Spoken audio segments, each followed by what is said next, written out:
I had wanted to fall pregnant, I admit, out of guilt for having the last abortion. I didn't quite know how I was going to play it to my family. But I knew I couldn't stand the flashbacks of the doctor sucking up the pregnancy with that pipe. I honestly thought having a baby would absolve me somehow. I can see now that I wasn't as mentally healthy as I thought I was. I was still suffering. In part, a sort of post-abortion depression that I hadn't expected. Regardless, we spoke about getting a place of our own again, as soon as he got a permanent job. I was so excited. I was almost proud of what a smart move this was to have a baby. Very soon, he began to hit me again. Now, he would only aim for the face. It was more slaps when I was cheeky than full-on punches, but they stung more for some reason. He slapped me in the same way one would slap a rude child across the lips. He did it with the back of his hand, nonchalantly. He didn't give it much thought. Suddenly, one day, something inside of me stopped wanting him. I felt numb towards him.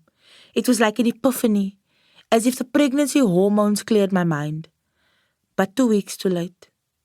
I messaged him that I was done with the relationship. I wished him well and said that I didn't want to see him anymore. Again, a sense of determination came over me. I had started a new job and threw myself into work. When I got home, I would spend time with Sydney, watch movies, be pregnant. My moves were intentional, and even though I knew the world was disgusted by me, I was determined that this would be my turning point. And it was, for a bit. Lyle wasn't as easily swayed. He started the love-bombing phase all over again. The fact that I had his growing child in my stomach seemed to give him an ownership over me, and he was outraged that I no longer wanted him. In his misogynistic mind, he had mocked me. It was flattering and off-putting at the same time. He was trying so hard, so late. I would wake up to Lyle standing outside of my window, blasting, "I'm gonna marry her anyway," through his pa's car speakers.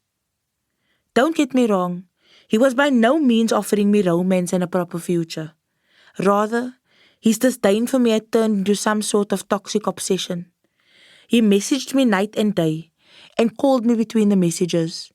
If I didn't answer, my phone would fill up with missed calls and emails that ran for pages, days.